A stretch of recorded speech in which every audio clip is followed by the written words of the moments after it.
तो अब हम लोग क्या टॉपिक पढ़ रहे थे? कॉम्बिनेशन ऑफ सेल्स, ठीक है ना।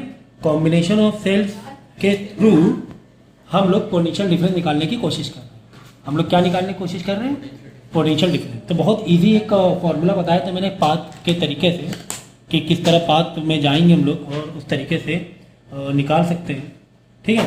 तो जैसे कि आपको एक सर्किट दी गई है एग्जांपल के तौर पे, देखो वी ए, यानी यहाँ से वोल्टेज स्टार्ट किया, एक सर्किट तुम्हारी स्टार्ट हुई, बीच में क्या मिला? एक सेल मिला, फिर एक रेजिस्टेंस मिला, फिर क्या मिला? एक सेल मिला, फिर एक रेजिस्टेंस मिला, ठीक है ना। फिर यहाँ पर आ गए बी पॉइंट, ठीक है, ये वी बी, ठीक है ना। इन दोनों के बीच का एक पोटेंशियल डिफरेंस हमें निकालना है। तो बीच में कहीं पर वोल्टेज मिल भी रहा है, कहीं पर जा भी रहा है, जहाँ सेल है वहाँ कहीं ना कहीं हमें वोल्टेज मिल रहा है। सेल मतलब तुम्हें दे रहा है एनर्जी, सेल हम लोग लगाते हैं, एनर्जी हमें मिलती है। लेकिन कहीं पर रजिस्टेंस मतलब कहीं हम लोग कोई डिवाइस लगा दी, कहीं पर कोई बल्ब लगा दिया, तो वहाँ पर तुम्हारा वोल्टेज कम भी हो रहा, खा भी रहा है, वो करंट एनर्जी खा भी रहा है। तो ये चीज़ें मिलेंगी। फाइनली हमें देखना है कि पोटेंशियल डिफरेंस क्या है। लेकिन यहाँ पर जो कॉन्सेप्ट आपका स्टार्ट हो जाएगा, यहाँ पे जो कॉन्सेप्ट आपका स्टार्ट हो जाएगा इंटरनल रेजिस्टेंस द्वारा, जो टॉपिक मैंने पढ़ाया था कि सेल में भी मतलब बाहर तुम जो बल्ब लगा रहे हो ठीक, लेकिन सेल के अंदर भी इंटरनल रेजिस्टेंस होता है। मतलब अगर सेल तुम्हें बाहर से खरीदा जाता है, उसमें लिखा है 12 वोल्ट, उसमें क्या लिखा हुआ है? 12 वोल्ट। तो 12 वोल्ट जो लिखा होगा, लेकिन जब तुम चेक करोगे आके, तो वह 12 वोल्ट नहीं मिलेगा, ये 11.5 या 11 मिलेगा। तुम चेक करना कभी भी आके, ऐसे करो चेक तो पता चलेगा। और 0.5 अंदर रेजिस्टेंस खाया जा रहा है, ठीक है, तुम्हें 11.5 ही मिलेगा। टर्मिनल वोल्टेज, ये क्या होता है? Terminal voltage. और ये क्या होता है? ई, मेन वोल्टेज, EMF, ठीक है। तो EMF is equal to V plus internal resistance का वोल्टेज। इंटरनल रेजिस्टेंस की वजह से जो वोल्टेज खाया जा रहा है, वोल्टेज कम हो रहा है, तो उसको बोलते हैं IR। वोल्टेज का फॉर्मूला क्या है? I/R, ठीक है। तो इंटरनल रेजिस्टेंस की वजह से ये हो रहा है। तो कुल मिला के हमें टर्मिनल वोल्टेज निकालने, तो IR इधर आके क्या हो जाएगा? माइनस हो जाएगा।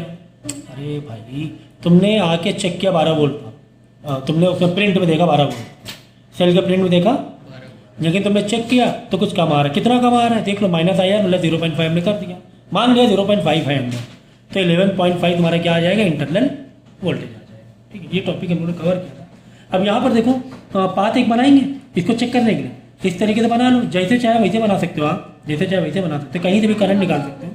चलो मैं करंट कहाँ से निकाल रहा हूँ? यहाँ से निकाल रहा हूँ। ये तुम्हारा करंट का रास्ता है, ये तुम्हारा क्या है? करंट का रास्ता है। किस तरीके से तुम्हारा जो टर्मिनल वोल्टेज का जो फॉर्मूला है, अभी देखो, अभी आपके सामने फॉर्मूला में ड्राइव करके दिखाता हूँ, जो क्लास 10th में पढ़ा था आप लोगों ने, ठीक है। ये तुमने पाथ बना लिया, ओके। ये सेल है, हायर लोअर, प्लस माइनस, बड़ा वाला डंडा प्लस छोटा वाला जो बार है माइनस हो गया। तो प्लस माइनस मतलब हायर लोअर। ये हो गया तुम्हारा क्या? रेजिस्टेंस R1 R2, ठीक है ना। तो अब देखो, पाथ से देखो किस हिसाब से जाएंगे। इस तरीके से जा रहे हैं, हमें क्या मिला? पहले VA मिला, तो VA लिख दिया। फिर आगे गए, आगे जब जा रहे हो तुम्हें क्या मिल रहा है? सेल मिल रहा है। तो सेल, पाथ तुम्हारी ऐसी है ना, तुम ऐसे देख रहे हो, तुम जैसे चाहे वैसे देख सकते हो। तुम ऐसे चाहो तो ऐसे पाथ बना रहे हो, करंट इधर से जाए, इधर से निकाल लो, कहीं तो कुछ भी कर लो, लेकिन फिर पूरे थ्रू आउट सर्किट आपको वैसे फॉलो करना पड़ेगा। हाँ, समझ, ठीक है। तो यहाँ पे मिला क्या? हायर से लोअर। हायर से लोअर में जो वोल्टेज होता है वो क्या होता है? माइनस होता है। क्या होता है? हायर से लोअर में जा रहे हैं ना, माइनस का साइन लगाएंगे। माइनस का ये क्या है? सेल है, सेल मतलब डायरेक्ट वोल्टेज है। तो सेल में जो वोल्टेज होता है वो प्रिंट वाला वोल्टेज लिया जाता है। कौन सा वोल्टेज? प्रिंट का लिया जाता है। तो प्रिंट वाला वोल्टेज हमने देख लिया। प्रिंट का जो वोल्टेज होता है किसे डिनोट करते हैं? ई से डिनोट करते हैं। किससे करते हैं? ई, EMF। This is not electric field, okay, it is EMF। थोड़ा सा मैंने देखो ये ई है ना, वैसा बनाया है, बेंडिंग टाइप का। इलेक्ट्रिक फील्ड के लिए ई ऐसे बनाते हैं डायरेक्ट, और EMF के लिए थोड़ा सा ऐसे बनाएंगे, है ना। तो थोड़ा सिंबल आपको समझ रहे हैं। तो माइनस ई कर दिया। फिर मैं यहाँ पर आया, इंटरनल, इसको मान लो कि इंटरनल रेजिस्टेंस है, चलो ठीक है। तो यहाँ पर मैं आया R1 में, तो यहाँ पर वोल्टेज कितना खाया? यहाँ पे वोल्टेज, अब ये तो सर सेल नहीं है, सेल तो है नहीं, ये क्या है? एक रेजिस्टेंस है। तो रेजिस्टेंस और वोल्टेज का फॉर्मूला क्या होता है? Voltage is equal to I/R। तो यहाँ पे क्या लेंगे? I/R। अब देखो, करंट का डायरेक्शन जब रेजिस्टेंस मिलता है तो करंट का डायरेक्शन और पाथ का डायरेक्शन अपोजिट अगर है, रेजिस्टेंस में करंट इस तरह आ रहा है, हम पाथ देख रहे हैं इस तरह, अपोजिट है, डायरेक्शन क्या है, प्लस करेंगे माइनस करेंगे, प्लस करेंगे, plus I R one, R one ले लो, ठीक। फिर आगे गए तो वापस सेल मिल गया, वापस हायर से लोअर जा रहे हैं, फिर से माइनस करना पड़ेगा, माइनस क्या ई करना पड़ेगा, क्योंकि ऑल ओवरऑल वोल्टेज ही है ना इसमें, तो इसमें वोल्टेज निकाल रहे हैं फॉर्मूले वाइज आई इंटू आर करके, लेकिन ये तो वोल्टेज ही हुआ पूरा पूरा, सेल मतलब वोल्टेज ही हुआ एक तरीके से। तो ये हो गया E1 ले लो, E2 ले लो, यहाँ E1 ले लो, यहाँ E2 ले लो इधर के लिए। फिर आगे गए, फिर तुम्हें क्या मिला, वापस एक रेजिस्टेंस मिला, रेजिस्टेंस देखो करंट ऐसे जा रहा है, पाथ तुम ऐसे देख रहे हो, पाथ डायरेक्शन ऐसे देख रहे हो, क्या करोगे, प्लस करोगे माइनस करोगे, अपोजिट डायरेक्शन है तो प्लस करेंगे, अपोजिट डायरेक्शन है तो प्लस। तो रेजिस्टेंस के लिए करंट का डायरेक्शन देखना पड़ता है, वोल्ट और सेल के लिए हायर लोअर देखना पड़ता है, ठीक है ना। तो यहाँ पे प्लस करेंगे और कर देंगे IR2, है ना, क्योंकि यहाँ पर वोल्टेज कितना है रेजिस्टेंस के ऊपर, कैसे निकालोगे आई इंटू आर करके, वोल्टेज का फॉर्मूला है V equal I into R, ठीक है, इज इक्वल टू फाइनली हम VB में पहुँच गए, VB में पहुँच गए, ठीक है ना। अब क्या करोगे, VB यहाँ ले लो, VB यहाँ प्लस में ज़रा क्या हो जाएगा, माइनस हो जाएगा, यही तो हमें चाहिए था पोटेंशियल डिफरेंस, पोटेंशियल डिफरेंस मतलब यही तो चाहिए ना, VA minus VB is equal to, बाकी सबको उधर भेज देंगे, तो ये प्लस का हो जाएगा, ये भी प्लस का हो जाएगा, और ये प्लस IR नहीं, माइनस वाला क्या हो जाएगा, प्लस, ये भी जाके उधर प्लस हो जाएगा, ठीक है। और ये प्लस वाले ये माइनस में हो जाएंगे, ये कितने हो जाएंगे, सॉरी, ठीक है। तो यहाँ पे इन दोनों के ई को एक कर दो, क्योंकि एक ग्रुप अलग बना दो, कोई दिक्कत नहीं है। माइनस यहाँ से आई कॉमन निकाल लें, यहाँ से आई हमने कॉमन निकाल लिया, ठीक है। R1 प्लस R2, बाहर माइनस है तो ये वाला माइनस क्या हो जाएगा। ये छोटी छोटी चीज़ें 12th वाले बच्चों को समझाना नहीं है, इतना समझ लो मतलब तेज़ी से, ठीक है ना, ठीक है। तो ये आ गया तुम्हारा पोटेंशियल डिफरेंस का फॉर्मूला। तो VA माइनस VB को हम ओवरऑल V बोल दो, है ना, V का मतलब ही क्या होता है, पोटेंशियल डिफरेंस, ओपन करके बोलेंगे तो VA माइनस VB बोल सकते हैं। E1 plus E2 I R1 plus R2। अब यहाँ पे तुम्हें जिसका भी जैसे भी फॉर्मूला चाहिए, तुम्हें E इज इक्वल टू चाहिए तो E इज इक्वल टू यहाँ पे आके प्लस हो जाएगा, तुम्हें I इज इक्वल टू चाहिए, समझो करंट इज इक्वल टू चाहिए, तुम्हें क्या चाहिए, करंट इज इक्वल टू चाहिए, तो करंट इज इक्वल टू के लिए कैसे करोगे, बोलो, V इधर है, यहाँ से V से क्या होगा, ये वाला पार्ट क्या हो जाएगा, माइनस हो जाएगा, ये इधर आके माइनस होगा, यहाँ पे माइनस आई रखो अभी, चलो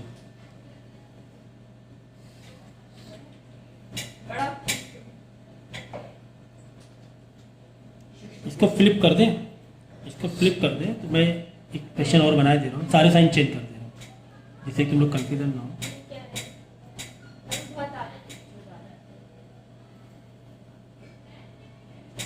ठीक है।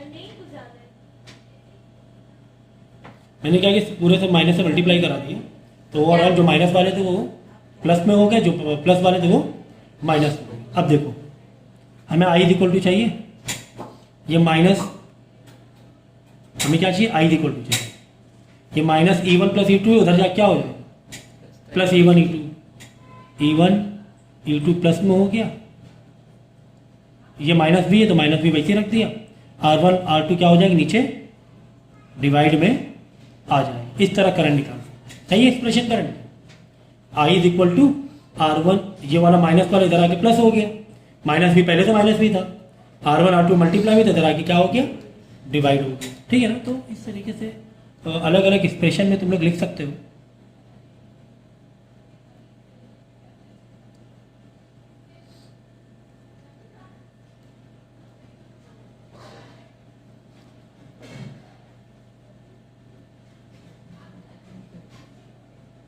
और यहाँ पे E1 और E2 को हम क्या बोल सकते हैं, E इक्विवेलेंट बोल सकते हैं, क्या बोल सकते हैं, E equivalent minus V upon R1 plus R2 is equal to current I।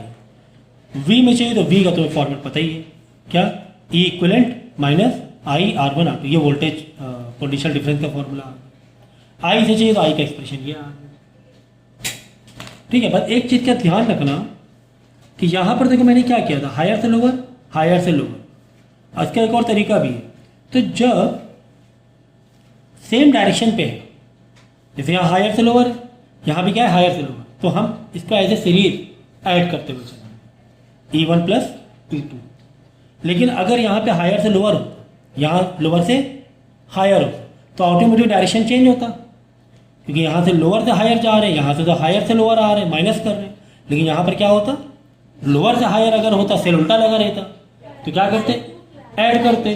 तो इस तरीके से उसका एक डिफरेंस देखा जाता है। अभी एक दो क्वेश्चन करेंगे तो थोड़ा सा दिमाग में बैठेगा कि क्या समझाने की कोशिश कर रहे हैं। देखो, अगर मान लिया कि तुम्हारा जो कॉम्बिनेशन है वो इस तरीके से सीरीज में है, ठीक है ना, सीरीज में है,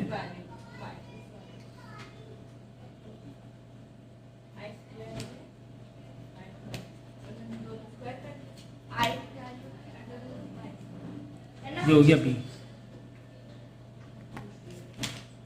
ठीक है। तो यहाँ पे हमें बोला गया है कि रजिस्टेंस तुम्हारे किसमें सीरीज में लगे हुए हैं, रजिस्टेंस कितने सीरीज में लगे हुए हैं, ठीक है। और शॉर्ट बता रहा हूँ करने का तरीका, ठीक है। अब यहाँ पे देखोगे आप, इधर से भी सेम है क्या, हायर से लोअर, हायर से लोअर, यानी E तुम इक्विवेलेंट क्या कर लोगे, डायरेक्ट निकाल लोगे, क्या E1 प्लस E2। अगर यहाँ पे चेंज होता तो माइनस करके निकालते एक दूसरे का, अपोजिट होता डायरेक्शन। E इक्विवेलेंट तो यह आ गया तुम्हारा, E इक्विवेलेंट तो यह आ गया। R इक्विवेलेंट क्या है तुम्हारा, सीरीज में है। हम क्या कह रहे हैं, ये सीरीज में है, रजिस्टेंस जो लगे हुए किस में लगे हुए, सीरीज में लगे। तुम्हारे सीरीज चल रहे हैं, देखो ना, सिंगल सीरीज ही ना। करंट कहीं पर डिवाइड हो रहा है क्या, करंट कहाँ डिवाइड हो रहा है, करंट तो सीधा जा रहा है। भाई दो वायर होते तो करंट डिवाइड करता, बोलते पैरेलल। अभी हम बात कर रहे हैं किसकी, सीरीज की बात कर रहे हैं।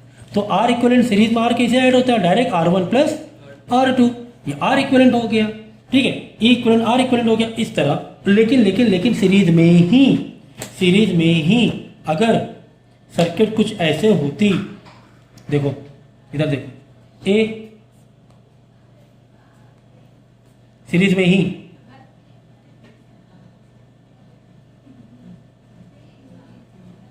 इस तरह होता, तो कोई बात नहीं, तुम R इक्विवेलेंट तो निकाल लोगे। क्या R equivalent, sir R equivalent series में है, किसमें है, सीरीज में है, तो कोई दिक्कत नहीं है। सीरीज में रजिस्टेंस निकालने का तरीका क्या होता है, दोनों रजिस्टेंस आपस में क्या कर दो, ऐड कर दो, सीधा दोनों रजिस्टेंस क्या कर देंगे, आपस में ऐड कर देंगे। तो R इक्विवेलेंट डायरेक्ट निकाल देंगे, R1 plus R2, is it, ठीक। लेकिन E इक्विवेलेंट, अब ध्यान दो जरा E इक्विवेलेंट पर। E इक्विवेलेंट क्योंकि अब अपोजिट हो रहा है, देख लो, यहाँ से हायर से लोअर है, यहाँ पे क्या है, लोअर, ये एक दूसरे से माइनस करना पड़ेगा, ठीक है। यहाँ पे डायरेक्ट E1 प्लस E2 मैंने कर दिया था, क्यों, सेम सीरीज से सेल लगे हुए थे, है ना। लेकिन यहाँ पर अपोजिट में सेल लगे हुए, तो यहाँ पे E1 समझो, ये है तुम्हारा E1, ये है तुम्हारा E2, E1 E2, यहाँ कर देंगे E1 माइनस E, ये निकालेंगे इस तरीके से। समझ में आ गई बात, ठीक है। अगर सीरीज में सेल का कॉम्बिनेशन ऐसे दिया हुआ है, 3-4 सेल है, तो वही जो उल्टे दिख रहे थे मैं उसको माइनस कर देंगे, चलो कोई दिक्कत नहीं, कोई भी दिक्कत नहीं। तो क्वेश्चन एक कर लेंगे, इससे क्या हो जाएगा, थोड़ा सा और कॉन्सेप्ट पक्का हो जाएगा तुम्हारा। देखो सीरीज में ही है, सीरीज में है, मतलब दिख रहा है सीरीज में है, सिंगल वायर है, बताने की जरूरत नहीं होनी चाहिए।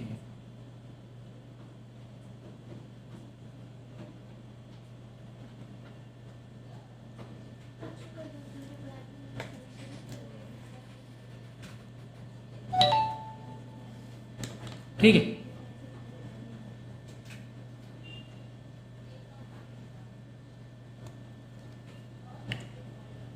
1 ohm, 6 volt, 4 volt, 2 ohm, 3 volt, 1 ohm, ये दिया होगा। तो पहले तो हम लोग क्या करेंगे, इक्विवेलेंट निकाल लेंगे, ठीक है। तो R इक्विवेलेंट निकालने का तरीका तो पता ही है, इससे बताने की जरूरत नहीं होनी चाहिए।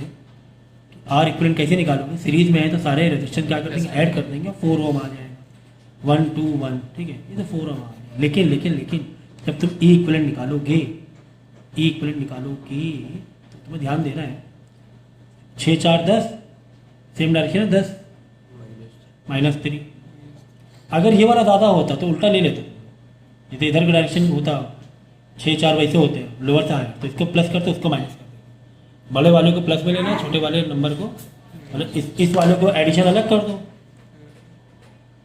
ठीक है। एक जो डायरेक्शन पे लगे उसका एडिशन अलग कर दो, इसका एडिशन अलग कर दो, जो बड़ा वाला है उसी को उससे माइनस खत्म, ठीक है। तो फिलहाल तो हमें ये वाला जो हायर से लोअर वाला ही बड़ा दिख रहा है 6 4 10, 10 माइनस 3 तो 7 वोल्ट आ जाएगा ई इक्विवेलेंट। लेकिन साथ में हमें इंटरनल रेजिस्टेंस भी निकालना है, ठीक है ना। तो इंटरनल रेजिस्टेंस तुम्हारा क्या आ गया 4 ओम। ये जो सेल के बगल में लगा है ना ये इंटरनल, एक्सटर्नल रेजिस्टेंस नहीं, ये सब इंटरनल ही है, सब इंटरनल ही है रेजिस्टेंस, ठीक है ना।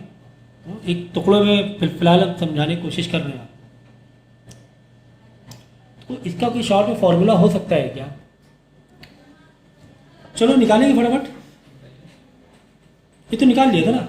अच्छा हाँ, मैं ये कह रहा था कि इसका क्या एक ओवरऑल शॉर्ट में कोई फॉर्मूला हो सकता है क्या? अगर सीरीज की बात करें, किसकी बात करें? सीरीज की ही बात करें कि यार बहुत बड़ी सर्किट है n नंबर ऑफ, तो ई इक्विवेलेंट हम कैसे निकालेंगे? ई इक्विवेलेंट हम ऐसे कर सकते हैं, जितने भी एक डायरेक्शन वाले ई है n, हाँ n इंटू ई कर ले। अगर जैसे कि आपके सेम वोल्टेज के सेल हैं तो हम क्या करेंगे, n इंटू ई कर लेंगे। जैसे कि 6 volt 6 volt 6 volt 6 volt 6 volt, 4 6 को प्लस करने के बजाय 4 इंटू 6 कर देंगे, 24 आ जाएगा। 6 को 6 प्लस 6 प्लस 6 प्लस 6 करोगे कि 6 इंटू 4 करोगे? 6 इंटू 4 करना ज़्यादा ईजी रहेगा ना। अगर आइडेंटिकल तुम्हारे पास सेल है तो माइनस कर देंगे। अगर उल्टे डायरेक्शन वाले भी हैं, m इंटू उसको m दे दो, m नंबर दे दो। n मतलब एक साइड वाले नंबर ऑफ सेल हो गए, m मतलब एक साइड पलट के वाले लोग, हाँ हो सकता है ये वाले 4 हो सकता है वाले 3 हो सकता है ना। तो ये हो गया m e1 e2, ठीक है ना, आइडेंटिकल अगर है तो यहाँ से क्या आ जाएगा, ई इक्विवेलेंट तुम्हारा आ जाएगा। आर इक्विवेलेंट तुम्हें पता ही है, आर इक्विवेलेंट तुम्हें पता है क्या है R equivalent, n into R. अगर आइडेंटिकल है तो n इंटू आर। अगर 10 तुम्हारे पास रजिस्टर लगे 2 2 ओम के तो 2 प्लस 2 प्लस 2 ऐसे थोड़ी ना करोगे, डायरेक्ट 10 इंटू 2 कर लोगे, 20 हो जाएगा, है ना। ऐसे हम लोग कर सकते हैं। तो ये तो n इंटू आर सीरीज में तो बहुत ईजी, सीरीज में हम ऐसा कर सकते हैं, ठीक है ना। अच्छा, हमारे पास जो फॉर्मूला आया था आई का, तो आई इज इक्वल टू, हम अब क्या कर सकते हैं, आप ऊपर डालना इक्विवेलेंट। फॉर्मूला क्या था भाई, देखो ये फॉर्मूला है ना, ये ई इक्विवेलेंट अपॉन R1 R2, ठीक है ना। ये फॉर्मूला है, मतलब टर्मिनल वोल्टेज अभी यहाँ पे हटा दो, अभी एक्स्ट्रा कुछ भी रजिस्टर नहीं लगा कर, ठीक है। तो अभी वाला वोल्टेज हटा देगा, तो यहाँ पर क्या आ जाएगा, एन ई माइनस करना पड़ेगा एम ई दूसरे डायरेक्शन वाले को,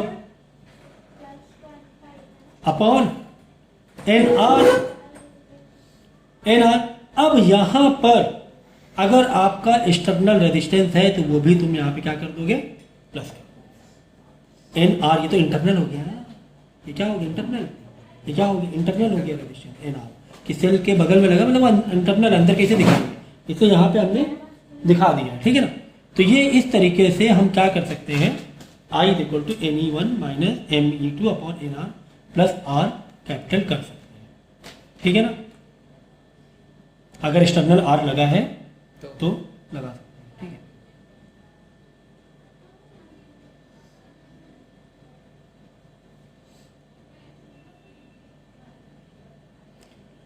ठीक है।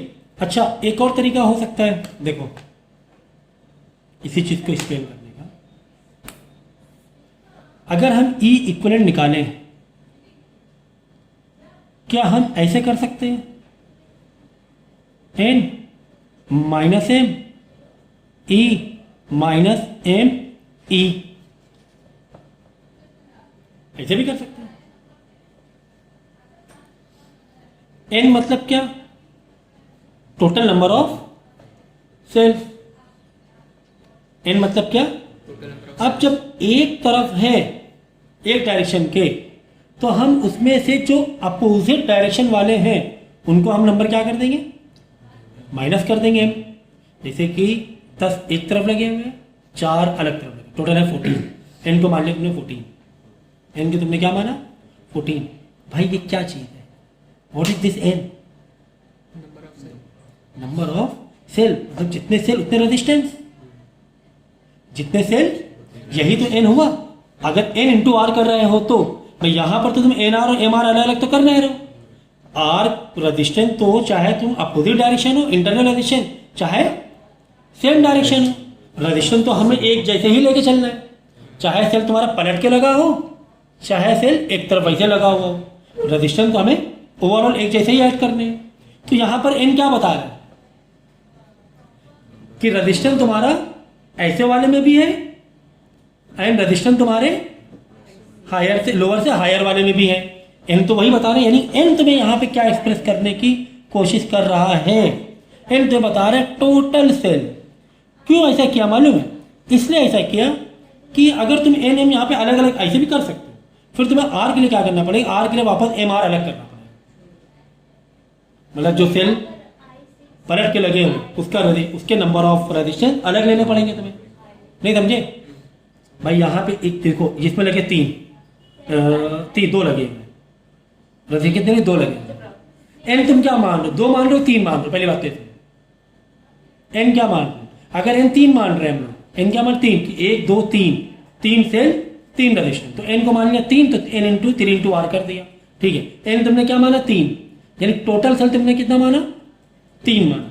लेकिन जब तुम इसमें आओगे इक्विवेलेंट, ई इक्विवेलेंट के लिए, तब तुम डायरेक्ट एन इंटू ई नहीं कर सकते हो। क्यों? अगर तुम यहां पे एन इंटू ई कर रहे हो, एन इंटू ई का मतलब क्या हुआ? जितने भी सेल है तीनों सेल, लेकिन हमें यहां पे कितने सेल दिखाने? 2 सेल दिखाने माइनस 1 सेल, यही कर रहे हैं ना। यहां पे कितना दिखाना? 2 सेल माइनस क्या करना है? 1 सेल करना है। तो एन तुम्हें क्या दिखा रहे हैं? एन तो बता रहा है भाई तीनों सेल, क्योंकि एन मतलब तीनों रेजिस्टेंस। एन यहां पे क्या दिखा रहा है? तीनों सेल। तो क्या ये कॉन्सेप्ट थोड़ा सा है ना, इसमें कुछ फॉल्ट है लग रहा है? क्यों लग रहा है? देखो फिर से, आर मतलब क्या? R N into R, N मतलब क्या? जितने भी रेजिस्टेंस है सारे रेजिस्टेंस। ठीक है, तो एन मतलब क्या हुआ कि टोटल रेजिस्टेंस, मतलब टोटल सेल। मतलब इंटरनल रेजिस्टेंस, मतलब सेल है तो इंटरनल रेजिस्टेंस है, जितने सेल है उतने इंटरनल रेजिस्टेंस। बात होगी तो टोटल सेल होगी। ठीक है ना? अब तुम यहां पे क्या कर रहे हो? अगर यहां पे करो एन इंटू ई, मतलब 3 सेल एक तरफ ले लिया मैंने, माइनस 1 सेल ऊपर वाले एग्जाम्पल से, 3 सेल मैंने एक तरफ लिया और माइनस एन मतलब 3 सेल एक तरफ माइनस 1 सेल एक तरफ। लेकिन नहीं, हमें क्या चाहिए? 2 सेल एक तरफ चाहिए। हमें क्या चाहिए? 2 सेल एक डायरेक्शन के हुए और 1 सेल।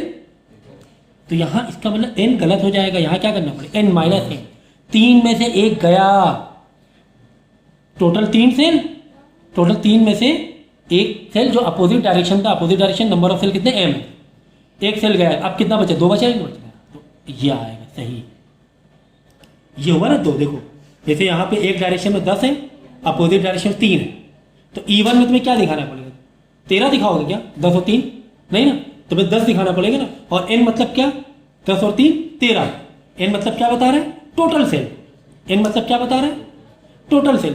इसलिए ऐसा कर रहे हैं एन, क्योंकि जैसे आर हमारा आसान है, आर को भी तुम्हें एम से लेके चलना पड़ेगा भाई, आर अलग करो फिर तुम। अब एन मतलब टोटल हमने दिखाई दिया, तो एन मतलब हो गया 13, लेकिन 10 एक तरफ है और 3 एक तरफ है। इसका मतलब यहां पर तुम एन ई नहीं कर सकते, 13 नहीं कर सकते, तुम्हें 10 एक तरफ दिखाना पड़ेगा। तो यहां पे 10 कैसे आएगा? एन मतलब 13 माइनस 3 मतलब एम मतलब 3, 13 माइनस 3 10 आया कि नहीं? इसलिए एन माइनस एम E1 की। आई बात समझ में? ये हुआ एक तरफ वाले सेल। एन मतलब दिखा रहा है total cell, N minus N क्या दिखा रहा है? टोटल में से एक तरफ के एक डायरेक्शन वाले सेल हो गए, एम मतलब दूसरे वाले डायरेक्शन के सेल हो गए। अब बात समझ में आ गई? तो एन मतलब क्या दिखाता है? Total cell, total cells. N मतलब क्या दिखाता है? Total cells. N minus M का मतलब क्या हुआ? 1 डायरेक्शन वाले सेल, 1 डायरेक्शन के, एन माइनस एम 1 डायरेक्शन, और एम मतलब अदर डायरेक्शन, है ना? एम मतलब अदर डायरेक्शन के लगे। बात समझ में आई? एन माइनस एम मतलब 1 डायरेक्शन, एन मतलब समझो कि तुमने टोटल 13 सेल लगाए। टोटल कितने सेल लगाए? 13 लगाए तुमने। ठीक है, 13 लगाए। अब हमें 10 वाले जो 10 सेल थे वो एक डायरेक्शन में थे। टोटल कितने सेल लगे? 13। टोटल कितने सेल लगे? 13, जिसमें तो 10 डायरेक्शन के 10 सेल एक डायरेक्शन के थे और 3 उसके अपोजिट थे। तो ये 10 कैसे आएगा? n मतलब हो गया 13 टोटल। n माइनस एम भी करो, n मतलब 13, m मतलब जो अपोजिट डायरेक्शन वाला, n मतलब टोटल सेल और m मतलब ओनली अपोजिट, ओनली। तो टोटल में से अपोजिट वाला माइनस कर दो, एक तरफ वाला बचेंगे बचे, इसलिए ये थोड़ा सा मतलब है फॉल्ट है, फॉल्ट है आर के पॉइंट ऑफ व्यू से। तो आर को इजी रखने के लिए आर को वापस एम आर अलग लो तो काफ़ी फिर लंबा एक्सप्रेशन बन जाता। तो ये वाला ज़्यादा सही लग रहा है, ठीक है। तो ठीक है, अब यहाँ से तुम क्या कर सकते हो, थोड़ा सा मल्टीप्लाई कर दो, E into N E N minus E into M E M minus का एम ई हो गया, ठीक है। अब देखो ये हो गया माइनस का ई एन माइनस का 2 ई एम है ना, ई एम है तो माइनस माइनस प्लस, तो माइनस का 2 ई एम, तो यहाँ से ई कॉमन ले लिया, बचेगा एन माइनस 2 एम बचेगा, है ना, ये बचेगा ना, ई कॉमन लिया बाहर तो बचा एन माइनस 2 बचा। यानी इसकी जगह बस यहीं पे चेंज करना है, इसकी जगह हम लिख दें अगर ई एन माइनस 2 एम लिखेंगे इसकी जगह, तो वो वापस में मॉडिफाई कर लो। देखो इसकी मैं लिखूंगा ई बाहर common bracket N minus 2 N upon N R plus R, अगर एक्सटर्नल रेजिस्टेंस है तो प्लस आर कर देंगे, ठीक है। ये है, समझ में आ गया, ये सही है सीरीज के लिए। सीरीज के लिए अगर करंट निकालना है तो ये हो गया तुम्हारा ई इक्विवेलेंट, ये क्या हो गया, ठीक है। किस तरीके से है मैंने पूरा अच्छे से यहाँ पे सिंप्लीफाई करके बता दिया, ठीक है। तो अब तुम्हें कोई भी सीरीज में मिल जाए और तुम्हें आइडेंटिकल होना चाहिए, क्या होना चाहिए, आइडेंटिकल, क्योंकि हमने एन एक कॉमन नंबर लिया है, मतलब resistance identical, cell identical, identical समझ गया ना। जैसे कि सेल है 6 वोल्ट के तो 6 वोल्ट ही होना चाहिए एक डायरेक्शन में, दूसरे डायरेक्शन के 3 वोल्ट के 3 वोल्ट ही होने चाहिए, और रजिस्टर 5 ओम में तो 5 ओम ही होने चाहिए। आइडेंटिकल की बात है यहाँ पर, किसकी बात हो रही है, आइडेंटिकल की बात हो रही है। तो यही बात है कि पैरेलल में आ जाए तो ठीक है। तो पैरेलल के लिए मैं इसका डेरिवेशन अभी नहीं बताऊंगा क्योंकि डेरिवेशन आपको आता नहीं है, तो मैं बाद में बता दूंगा। पैरेलल के लिए आप ऐसे करोगे, E1 upon R1 plus E2 upon R upon 1 upon R1 plus 1 upon R2, ये है तुम्हारा क्या पैरेलल के लिए, ठीक है। पैरेलल का मतलब क्या होगा, जैसे करंट आया इधर से, इधर डिवाइड हुआ, रेजिस्टेंस मिला, इधर डिवाइड हुआ, रेजिस्टेंस मिला, इधर डिवाइड हुआ, रेजिस्टेंस, और कितने भी हो सकते हैं।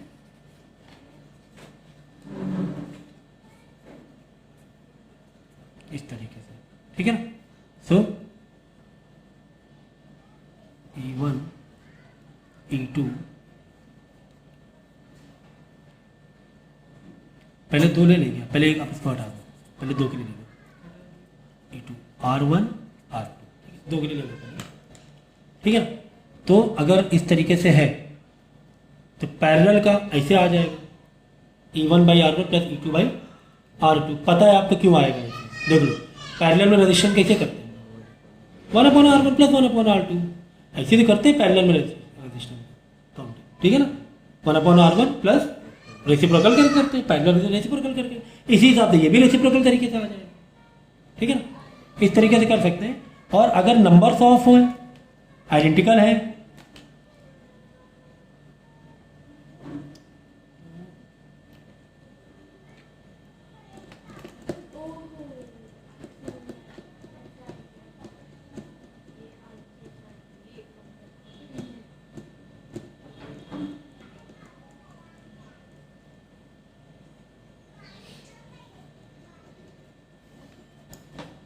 तो अगर आइडेंटिकल है,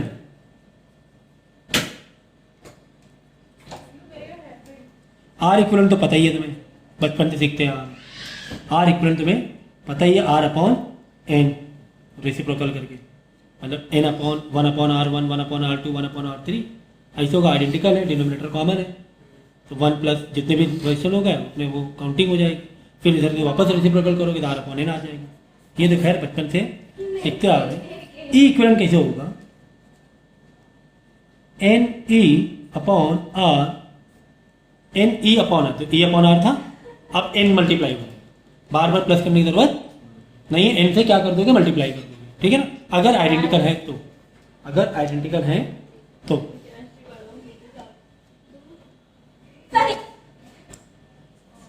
ठीक है, और आर इक्विवेलेंट क्या करो, एन बाई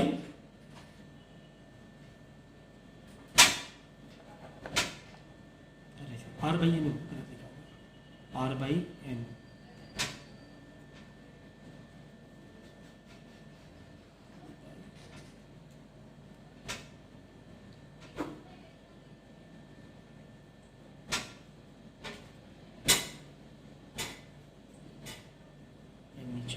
ठीक है, एन बाई आर ही है तो बेहतर ठीक है, ये आएगा आपका।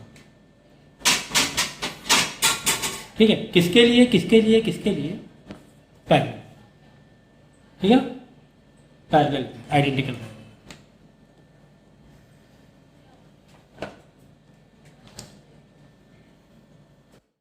आइडेंटिकल पावर एंड एनर्जी, ठीक है ना।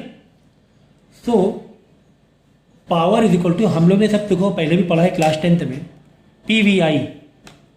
एक पेन जो खराब है उसको फेंक दो ना, क्यों कंफ्यूजन क्रिएट कर रहे हो। Power is equal to V into I, है ना, पी वी आई, ये फॉर्मूला पढ़ा है कि नहीं पढ़ा है, वी इंटू आई पढ़ा है ना, ये पावर 10th में 9th में सब पढ़ा हुआ है हम लोगों ने। पावर इज इक्वल टू, अगर वोल्टेज का देखोगे वर्क, यानी कि अगर तुम वर्क निकालोगे तो वोल्टेज पोटेंशियल डिफरेंस इन्फिनिटी से लेकर आ रहे थे, जो हम लोग ने स्टार्टिंग में ही पढ़ा था कि work done by external agent upon Q, V minus zero, क्योंकि इन्फिनिटी में हम जीरो मान के चल रहे हैं, यानी क्यू इधर आ जाएगा, तो वर्क इज इक्वल टू क्या आ जाएगा, वी इंटू क्यू आ जाएगा। तो एक तो ये याद रखना है, work is equal to V into Q. Q is what, Q क्या है, अगर क्यू को तुम वहां से निकालो, कहाँ से, करंट से, आई इज इक्वल टू क्या होता है, क्यू बाई टी होता है ना, तो ये टी यहाँ भेज देंगे तो क्या हो जाएगा, आई टी हो जाएगा। करंट इज इक्वल टू क्या, नंबर ऑफ चार्जेस, ये सब क्लास 10 का है, अभी हम 12th में नहीं आए, क्लास 10 के चल रहे हैं, ठीक है। Q is equal to I into T, है ना, करंट पास हुआ, नंबर ऑफ चार्जेस पास हुए पर सेकेंड, वही तो करंट होता है। करंट मतलब क्या होता है कि जो चार्जेस पास हो रहे हैं पर सेकेंड, कितने चार्जेस पास हो रहे हैं पर सेकेंड, 1000 चार्जेस पास हो रहे हैं, 1000 एम्पियर करंट होगी, है ना, यही बात होती है करंट। तो I into Q is equal to, यानी वी और इस क्यू को क्या लिख देंगे, I into T is equal to work. Work क्या है, वर्क मतलब एनर्जी, वर्क क्या है, वर्क मतलब एनर्जी। अब हमें पता है क्या कि पावर का फॉर्मूला क्या है, डेरिवेशन में बताए दे रहे, ठीक है, वो सब किया हुआ है, वर्क अपॉन टाइम होता है। पावर का फॉर्मूला क्या होता है, वर्क अपॉन टाइम, जिसमें वर्क हमने क्या निकाल लिया, वी आई टी निकाल लिया, वर्क हमने क्या निकाला, ऊपर वी आई टी निकाला है, और वर्क अपॉन टाइम तो नीचे भी टी से टी कट गया, तो P is equal to V I आया कि नहीं आया, हाँ सर आ गया, हाँ सर आ गया, ठीक है ना। तो P is equal to V I, P V I आ गया। अच्छा, बहुत सारे चेंजेस में कर सकते हैं, पावर को अलग अलग टर्म्स में ले सकते हैं, पावर को अलग अलग टर्म्स में ले सकते हैं, क्यों, क्योंकि अगर रेजिस्टेंस से अगर तुम ये करो रिस्पेक्ट में लो, करंट का फॉर्मूला क्या है, वी बाई आर, यही है ना, current is equal to what, V by R, अगर रेजिस्टेंस से तुम रिस्पेक्ट में लो, ये सब क्लास 9 10 की ही कहानी चल रही है। तो आई इज इक्वल टू वी, यानी कि यहाँ पर आई की जगह वी बाई आर लिख सकते हैं, हाँ सर लिख सकते हैं, है ना, वी बाई आर। इसका मतलब P इज इक्वल टू क्या हो गया, वी स्क्वायर बाई आर, ये भी एक फॉर्मूला है। जहाँ जैसे इंफॉर्मेशन देते जाओ वहाँ पे वैसे पावर का फॉर्मूला तुम्हें यूज करना है। जहाँ पे जैसे तुम्हारी इंफॉर्मेशन क्वेश्चन में गिवन है, हो सकता है रेजिस्टेंस वोल्टेज गिवन है, तो पावर का ये फॉर्मूला लगा दो, क्यों वी आई के पीछे भागो फिर, है ना। इसी तरीके से वी आई में ही वी इज इक्वल टू क्या होता है, V is equal to sir I into R होता है, आर इधर आएगा, वीर वीर वीर वीर, ठीक है ना, वीर। तो वी की जगह यहाँ पे आई इंटू आर डाल देंगे, बाहर एक आई चल रहा है, चलाओ, वी की जगह आई इंटू आर डाल दिया, यानी power is equal to I square R भी होता है, ये भी एक फॉर्मूला होता है, ओके, ठीक है ना। तो कितने सारे पावर के फॉर्मूले निकलते आ रहे हैं, कितने सारे पावर के फॉर्मूले निकलते हैं। अगर तुम चाहो तो वी जो वी आई है तो वी की जगह आई मतलब आई की जगह क्यू बाई टी भी लिख सकते हो। I equal to what charges total charges by T लो क्यू बाई टी लो, ये भी एक फॉर्मूला है पावर। कितने सारे फॉर्मूले हैं, ठीक है ना, पावर के। तो जैसे इन्फॉर्मेशन हो तो तुम्हें वोल्टेज दिया चार्जेस दिया और टाइम दिया। अब आप बोलो सर ना तो इसमें मिल रहा है क्यू तुम्हें, ना तो इसमें क्यू मिल रहा है, ना तो तुम्हें इसमें क्यू मिल रहा है। हाँ इसमें क्यू मिल रहा है वी क्यू बाई टी। तो अलग अलग हम लोग फॉर्म चेंज करते चलेंगे। अगर वी आई तुम्हें मालूम है तो खत्म बात। वी का फॉर्मूला पता ही है तुम्हें क्या होता है, वी का फॉर्मूला आई इंटू आर होता है, वी का आई आर डाल लोगे वो नया फॉर्मूला बनते हैं। तो अलग अलग फॉर्मूले तुम्हें याद भी करने की जरूरत नहीं है actually. P Y P V I याद किया और इन्फॉर्मेशन तुम्हें दी है आर से रिलेटेड दे दी गई, आर से रिलेटेड आई की दी नहीं, तो आई को हटा के आई की जगह वी बाई आर डाल दो, क्योंकि आई इक्वल टू क्या होता है वी बाई आर होता है। इस तरीके से तो बात इतना ज़्यादा मतलब रटना भी नहीं है। अगर बेसिक फॉर्मूला तुम्हें मालूम है तो इतना काफ़ी होता है, ठीक है। तो कुल मिला के अगर हम ये कहें कि एक सर्किट में करंट आ रहा है 2 आई या 2 एम्पियर, 2 एम्पियर और सेल है 12 वोल्ट का, तो बताओ इस सर्किट का पावर कितना, सर्किट का पावर कितना, ठीक है। P is equal to V I, यही तो है ना। 12 इंटू एक तो 12 वोल्टेज और आई 2 24 वॉट। पावर तुम लोग वॉट में दिखाते हैं या फिर आप 24 जूल पर सेकेंड भी कर सकते हो। वॉट मतलब क्या होता है जूल पर सेकेंड, वर्क मतलब जूल, टी मतलब सेकेंड, जूल पर ऐसे भी दिखा सकते हो, वॉट भी लिख सकते हो। तो इस तरीके से कर सकते हो। पावर उस सर्किट की या उस वायर की पावर तुम्हें मालूम पड़ेगी कि इतने पावर है, इस सर्किट में इतना पावर है, ये मोटर इतने पावर का है, ये बल्ब उतने पावर का है, ठीक है। फॉर्मूले में लिख देता हूँ पहले इस तरह। एक तो पावर का फॉर्मूला हमने देखा V इंटू आई, एक पावर का फॉर्मूला देखा आई स्क्वायर इंटू आर, साथ ही साथ एक पावर का फॉर्मूला देखा V स्क्वायर बाई आर। कम से कम ये 3 फॉर्मूले तो होने चाहिए, I square R V R V I, ठीक है। इतना तुम याद भी कर सकते हो, ठीक है। क्यों तो एक रिलेशन तुम्हें क्या दिखा रहा है कि रजिस्टर ऑफ पावर का डायरेक्ट रिलेशन है। एक रिलेशन तुम्हें क्या दिखा रहा है रजिस्टर ऑफ पावर का डायरेक्ट, मतलब रजिस्टेंस बढ़ेगा पावर बढ़ेगा। इसका मतलब आई तुम्हारा क्या कांस्टेंट है, आई को हमने क्या कर दिया कांस्टेंट कर दिया। अब आई को तुम यानी करंट तुम्हें उतना फेंकना ही है, समझो जरा फीलिंग समझना, मतलब करंट तुम्हें उतना फेंकना ही है, देना ही देना है सर्किट, लेकिन तुम रजिस्टेंस बढ़ा रहे हो, उसे रोकने की कोशिश कर रहे हो, उसे रोकने की कोशिश करो। एग्जाम्पल के तौर पर इसे एक रबड़ पानी आ मोटर तुमने लगा करके पानी आ, तो जस्ट इमेजिन करो कि तुमने क्या रबड़ को दबा दिया, तुम रबड़ को दबाओगे तो पानी रुकेगा, पानी क्या होगा बैरियर पड़ेगा, पानी क्या होगा रुकेगा। लेकिन साथ में जो तुम्हारा मोटर है ना वो बिल्कुल कांस्टेंट वैल्यू है, उसे फेंकना ही है। तुम रास्ता ब्लॉक करो रबड़ फट गया, उसे उतना पानी फेंकना ही, तो क्या करेगा मोटर, वो जो पानी की जो धार आ रही थी ना प्रेशर, धार बोलते हैं प्रेशर, वो ऐसे बढ़ा दे। अक्सर ऐसा होता है, पानी अगर कांस्टेंट से आ रहा है, तुमने रबड़ को दबाया तो अब क्या करें, तो पानी कम नहीं निकलेगा, धार पतली नहीं हो, धार है ना मतलब पतली तो होगी, मान रहे पतली होगी, लेकिन पानी का अमाउंट कम नहीं करेगा। वो पानी को क्या करेगा उतने ही पतले रास्ते में तेज फेंकने की कोशिश करेगा और धार बढ़ जाएगी, दूर गिरने लगेगा पानी, है ना, अक्सर ऐसा होता है। इसका मतलब पानी उतना ही आना चाहिए, इसका मतलब क्या हुआ पानी उतना ही आना चाहिए, पानी उतना ही आना चाहिए। वाटर की अमाउंट जो है मैग्नीट्यूड उतना ही आना, तुमने रेस्ट्रिक्शन बढ़ा दिया तो तुमने रेजिस्टेंस बढ़ा दिया।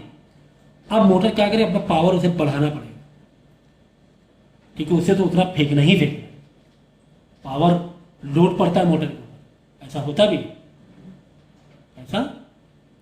भी अक्सर नहीं, एसी वेसी में लोड पड़ गई, एसी मतलब फ्रिज जल गई, एसी जल गए, ऐसे ही होता है। वजह होती है रेजिस्टेंस मिल रहा है, उसे फेंकना भी उतना ही है, उसे करंट पीछे रुकने को तैयार नहीं है, करंट पीछे रुकने को तैयार नहीं है, तो पावर उसे पावर लोड पड़ेगा। अगर पावर उतनी तो स्ट्रांग मोटर नहीं, तो मोटर जल जाएगा तुम्हारा। ठीक है, बात समझ में? तो यहां पर ये समझ में आया कि अगर तुमने आई को कांस्टेंट रख दिया कि यार आई तो उतना ही हमें देना है, ये पक्की बात, तुम कितना भी रोको तो मोटर पावर बनाना पड़ेगा। ठीक। अच्छा, दूसरे में क्या कहना है, बहुत इंपॉर्टेंट है, ग्रीन पेन नहीं करना,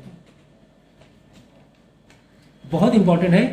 दूसरे वाले रिलेशन में ये कह रहा है कि अगर हम v को कांस्टेंट कर दें, v को कांस्टेंट कर दें और r अगर हम बढ़ाएं, v द्वारा कांस्टेंट r बढ़ाएं, तो p क्या होगा, कम हो जाएगा। क्या समझ में आया बताओ? v हमने क्या कहा, अब की बार v कांस्टेंट है, हम p और r के ही रिलेशन देख रहे हैं। r को बढ़ा रहे, p कम हो। v मतलब क्या हुआ तुम्हारा, जो पानी की जो प्रेशर है ना, धार, वो उतना ही। अब की बार v धार वो उतना ही, वो धार तुम्हारी बड़ा कम नहीं हो। पानी जिस प्रेशर से पानी आ रहा है, जो स्पीड से आ रहा है, वो उतनी स्पीड से, ये पक्की होगी, ये बात पक्की होगी। नहीं समझ में आई? ठीक, v उतना ही धार को। अब तुमने पानी को रोका, रेजिस्टेंस बढ़ाया, पानी को रोका। अब मोटर को तुम्हें धार जो प्रेशर से बढ़ाना नहीं है, प्रेशर कांस्टेंट ही रहना है, उसी प्रेशर से पानी गिरना है। पानी है ना, ये प्रेशर से था, गिरना इसी प्रेशर से। ठीक है, इस तरीके से इसी प्रेशर से गिरना है। ठीक है, इसे यहां पर। ठीक है, अब बात समझो, प्रेशर से बढ़ाना नहीं, अब की और v कांस्टेंट है तुम्हारा, लेकिन तुमने क्या किया, इसको ब्लॉक मारा, इसको क्या मारा, थोड़ा रेजिस्टेंस ब्लॉक मारा तुमने, हल्का तो ब्लॉक मारो। आप बोलोगे सर बढ़ जाएगा, लेकिन हम क्या कहें, v कांस्टेंट है।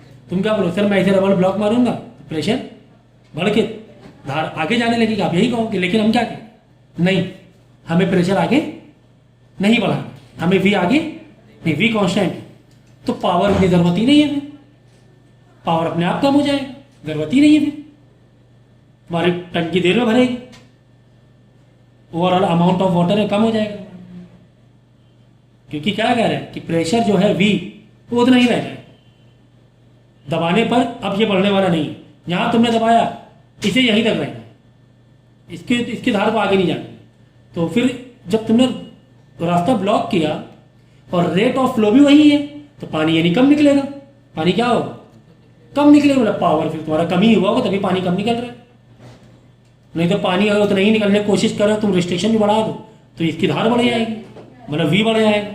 लेकिन v हम क्या कहें, कांस्टेंट है, तो r बढ़ा दिया, कुल मिला के पानी अब कम निकलेगा, मतलब प्रेशर तो वही निकलेगा, उसी स्पीड से निकलेगा, वो बात तो है, लेकिन रास्ता छोटा कर दिया ना तुमने, तो धार कम हो जाएगी, पतली धार से पानी भर, धीरे धीरे पानी भर, मतलब पावर की जरूरत ही नहीं, पावर भी कम हो जाएगा। तो जो कितना ज़बरदस्त तरीके से आपको रिलेशन हमने बताया है, वीडियो को कम से कम 3 बार देखना, ताकि उस चीज़ को फील कर कि यार यहाँ पर तो आर बढ़ाने तो ये हो रहा है, यहाँ आर उल्टा हो रहा है, क्यों हो रहा है, मैंने समझा दिया अच्छी तरीके।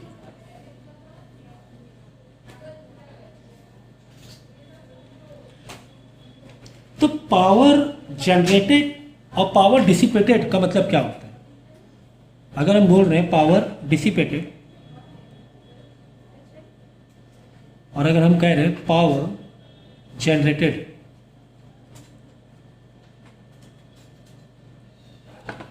ठीक है, तो जब हम लोग चार्जिंग करते हैं, भाई हम लोग क्या करते हैं, सेल से जनरली तो काम लेते हैं, चार्जिंग भी तो करते हैं, कहानी बदल जाएगी, पूरी सारी कहानी उल्टी हो जाएगी।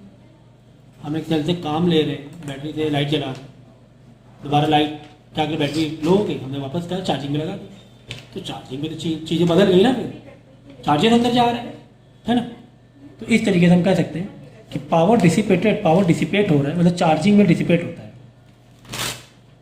पावर जनरेट यानी कि जो ये है, ठीक है, तो चार्जिंग मतलब पावर डिसिपेट करना, पावर जनरेट करना मतलब पावर जनरेट बोलते हैं ना, जनरेटर, जनरेट हो रहा है पावर, पावर हमें मिल रहा है। तो हम क्या करेंगे यहाँ पर पावर जनरेट मतलब बैटरी क्या हो रही है तुम्हारी डिस्चार्ज हो रही है, ऐसे तो होता है। हमने लाइट जलाई बैटरी से, बैटरी क्या होगी मतलब पावर क्या हमें मिल रहा है, जनरेट हो रहा है। यहाँ पे पावर इकट्ठा हो रहा है, डिसिपेट हो रहा है, चार्जिंग करते हैं। आगे बात तो ये दोनों टर्म तुम्हें मालूम होना चाहिए, डिसिपेटेड का मतलब और जनरेटेड का मतलब।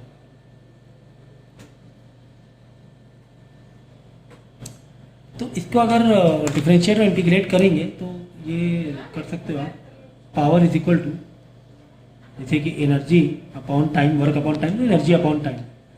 तो डिफरेंशिएट क्या, डी टाइम के रिस्पेक्ट में, किसी पर्टिकुलर सेकंड में हम देख रहे हैं कि इस सेकंड में कितना पावर है, तो टाइम के रिस्पेक्ट में एनर्जी क्या करेंगे, डिफरेंशिएट करेंगे। तो यानी कि डी ई बाई दोनों side D D D D होना चाहिए ना, तभी तो दोनों साइड डिफरेंशिएट होगा। तो डी इधर डी टी इधर ले लो, टी डी टी से मल्टीप्लाई हो जाएगा डी टी, यहाँ पर क्या हो जाएगा इंटीग्रेट, क्या हो जाएगा इंटीग्रेट। तो E इज इक्वल टू यानी कि जो टाइम है जीरो से हम कहा कितने सेकंड तक, जीरो से टी सेकंड तक ले रहे हैं। पी को ओपन कर दो, I square R, P is equal to I square R में मैंने ओपन कर दिया डॉट डी टी, ठीक है। अब आई तो और रजिस्टेंस तो तुम्हारा क्या है, कांस्टेंट है,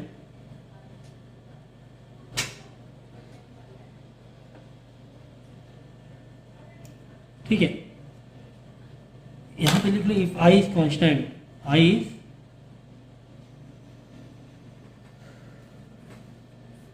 तो आई बाहर आ जाएगा, आर तो कांस्टेंट होता ही होता है, वैसे भी आर तो कांस्टेंट ही होता है, तो पूरा ही बाहर आ जाएगा।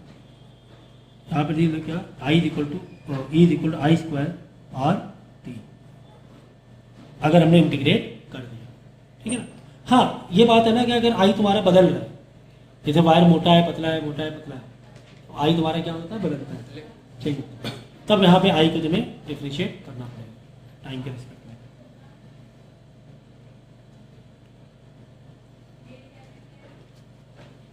एक आध न्यूमेरिकल कर लेते हैं, बहुत इजी न्यूमेरिकल होते हैं इसके।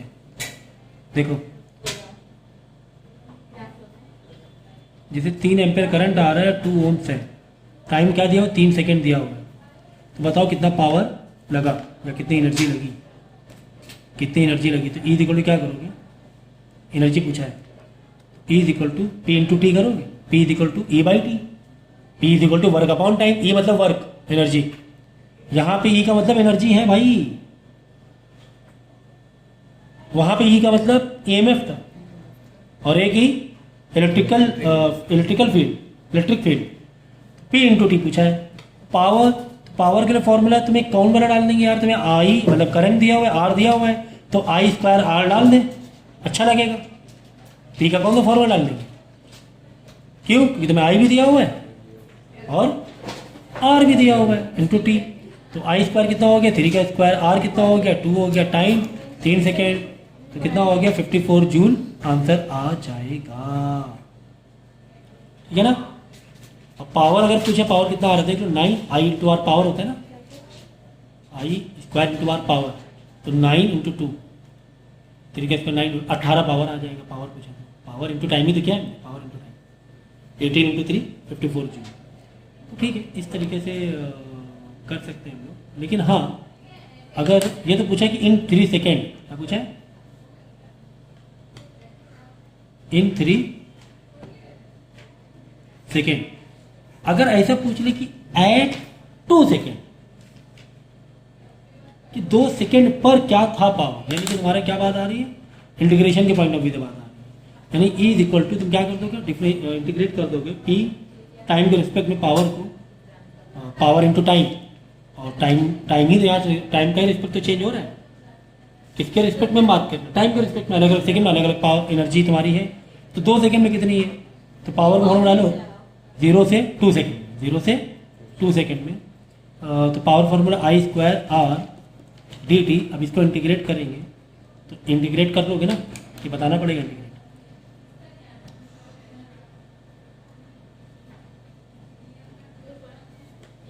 टू है n+1 अपॉन n+1, तो यहाँ पे क्या आ जाएगा 4t स्क्वायर इंटू 2 dt, सही है, 4t स्क्वायर, 4t² कैसे होगा? टी में क्या डालना है तुम्हें एक्सप्रेशन मिल गया। टी में तुम्हें क्या डालना है? 2 का स्क्वायर इंटू 2 dt, तो 2 का स्क्वायर 8, 4 इंटू 8,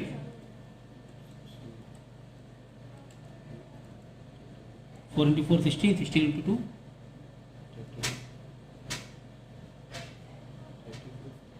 कितना आ रहा है?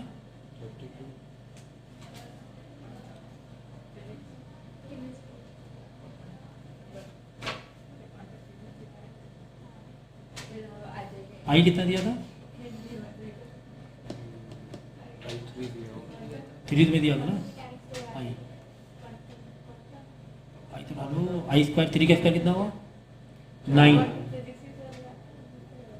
Into 4 into 4 into 2 32। ठीक है, इसको मल्टीप्लाई करा के इसका आंसर निकालना है। सर्किट थोड़ी टफ लेंगे, और टफ इन द सेंस थोड़ा पैरेलल वाइज भी जाएंगे। देखो रेजिस्टेंस मिला,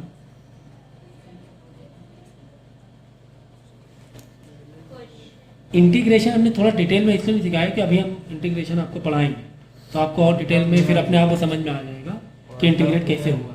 ठीक है ना, क्योंकि मैथ में इंटीग्रेट आपको हम सिखाएंगे।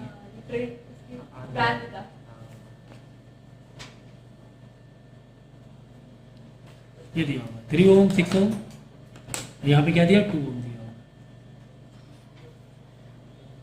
तुम्हें निकालना है, दो क्वेश्चन तुम्हें दिए हुए। एक तो निकालना है एनर्जी, कहाँ पर एनर्जी स्पेंड इन 3 ओम वाले रेजिस्टेंस पे कितनी एनर्जी तुम्हारी खर्चा होगी, वो निकालना है। कितने टाइम में? In 3 second. एक तो ये निकालना है, दूसरा निकालना है energy, again energy spend in whole circuit in 3 second. ठीक है ना, तो ईजी है। तो पहले में क्या निकालना है कि 3 ओम्स में यहाँ पर कितनी एनर्जी खर्चा हो रही है, इस वाले ओम में कितनी एनर्जी, रेजिस्टेंस में कितनी एनर्जी खर्चा हो रही है। एनर्जी का फॉर्मूला बोले energy equal to P into time pt, but p तो तुम्हें दिया नहीं है, तो p की जगह दूसरा फॉर्म डालेंगे। 12 वोल्ट यहाँ दिया हुआ है, ठीक है ना। p की जगह दूसरा फॉर्म डालेंगे जो v और r से रिलेटेड हो। किससे रिलेटेड हो? v और r, क्योंकि करंट तो तुम्हें दिया नहीं है, करंट तो तुम्हें दिया नहीं। तुम चाहो तो सर्किट में कितना करंट आ रहा है निकाल सकते हो। क्यों? क्योंकि तुम्हें ओवरऑल वोल्टेज दिया हुआ है। अगर आई स्क्वायर आर से भी निकाल सकते हो, I square into R into T निकाल सकते हो। बोलो सर आई तो दिया नहीं, आप क्या बोलोगे? सर साइड में निकाल लो ना आई। देखो पूरे सर्किट में इक्विवेलेंट रेजिस्टेंस क्या है, इसको एक करेंगे 1/3 प्लस 1/6, 2 प्लस 1 2 प्लस 1 3 6 2 आ जाएगा ना। 3/6 1/2 1/r इक्विवेलेंट। तो दोनों को रेसिप्रोकल करो, R equivalent is equal to 2 ohm और प्लस 2 ओम ये है, ये मिला के 2 ओम है। क्लास 10 का पार्ट है पूरा ये मिला के 2 ओम है, और ये 2 ओम, 2 और 2 कितने होंगे? 4 ओम। यानी कि फाइनली R इक्विवेलेंट कितना हो गया? 4 ओम हो गया। और करंट कितना था पूरे सर्किट में, वोल्टेज कितना था पूरे सर्किट में?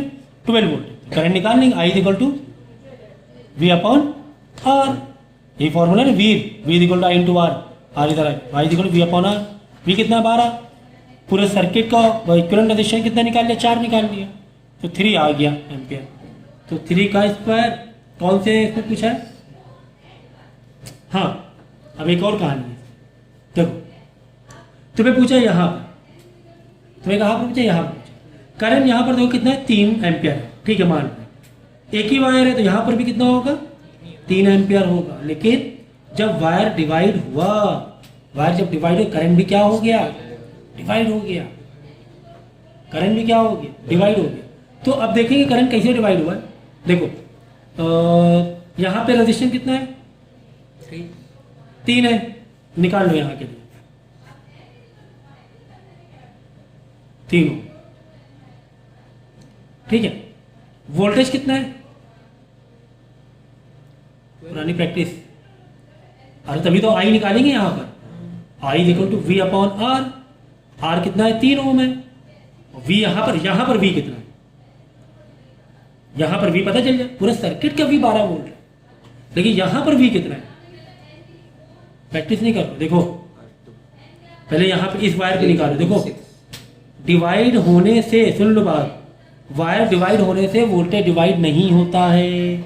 वायर डिवाइड होने से वोल्टेज डिवाइड नहीं, करंट डिवाइड। ठीक, करंट कितना डिवाइड हो वही हम पता करने की कोशिश करते हैं, करंट डिवाइड। अब तो सर ये 12 वोल्ट है तो दोनों में 12 वोल्ट रहेगा? नहीं, क्यों? बीच में एक रेजिस्टेंस मिल गया तुम्हें, यहां पे कुछ वोल्टेज खाया है। कितना खाया? देखो करंट कितना है? 3 एम्पियर। वोल्टेज कितना है? सॉरी, रेजिस्टेंस कितना है? 2 ओम। यहां पर वी निकाल लो कितना आ रहा है। V equal to I into R. 6 ohm आया, 6 वोल्टेज आया, समझिए। देख लो रेजिस्टेंस कितना है? 2, और इस पर करंट कितना आ रहा है? 3। तो V equal to I into R, तो 3 इंटू 2 6। यहाँ पर है, मतलब यहाँ पर तो तुम्हारा 12 वोल्ट था, लेकिन जैसे यहाँ जंप करके गया, यहाँ पे वोल्टेज हो गया कितना? 6 6 6 6। इधर भी 6 है और इधर भी 6 ही है, क्योंकि वायर डिवाइड होने से वोल्टेज डिवाइड नहीं होता। तो यहाँ पर बैठा है 6 वोल्टेज। ठीक है, तो कहाँ पर हम लोग करंट पता करना है। तो यहाँ पर देखो रेजिस्टेंस कितना है? यहाँ पर 3 ओम, और वोल्टेज कितना है यहाँ पर? Resistance 6 volt. तो आई कितना हो जाएगा? वी अपॉन आर, 6 अपॉन 3, 2 आ जाएगा एम्पियर। तो यहाँ पर करंट गया 2 एम्पियर, तो डेफिनेटली यहाँ पर गया 1 एम्पियर। ये तो एक सिंपल सा ये लॉजिक है, ठीक है ना। 2 एम्पियर 1 एम्पियर, ठीक है ना। तो 1 एम्पियर करंट आ गया, तो 1 एम्पियर 1 का स्क्वायर करेंगे। किसका करेंगे? 1। क्यों? हमें रेजिस्टेंस 3 ओम के ऊपर कितना एनर्जी जा रही वो हमें चाहिए। तो 3 ओम के ऊपर कितना रेजिस्टेंस है? 3 है, 3 तो दिख ही रहा है। और कितना करंट है? 1। करंट कितना है? 1, सॉरी 2 है, 2 ठीक है, 2। तो R3 और टाइम कितना बोला था? 3 सेकेंड बोला था। 4 इंटू 3 इंटू 3, 4 से 12, 12 3 36 जूल आ जाएगा एनर्जी। तो अगर आपको खासकर बेसिक सर्किट में दिक्कत है तुम्हें भी, तो क्लास 10 में के मेरे लेक्चर लोड है इलेक्ट्रिक करंट, वो अच्छे से देख लिया, अच्छे से एक्स्ट्रा टाइम पे हो देख लिया। तो ये सब चीज़ों में दिक्कत नहीं होनी चाहिए, सब करवाया हुआ है। तो इस तरीके से एनर्जी हम लोग निकाल सकते हैं। 36 जूल उधर भी आ रहा है, अलग तो हो सकता है पी का अलग फार्मूला नहीं आओ, ठीक है ना, अलग लेकिन 36 जूल ही आए, क्योंकि पी के कई फार्मूले ना, कई फार्मूले, जिस तरीके से उस तरीके से जाओ। वोल्टेज वाले तरीके से जा सकते थे, वी तो हमने निकाल ही लिया था ना।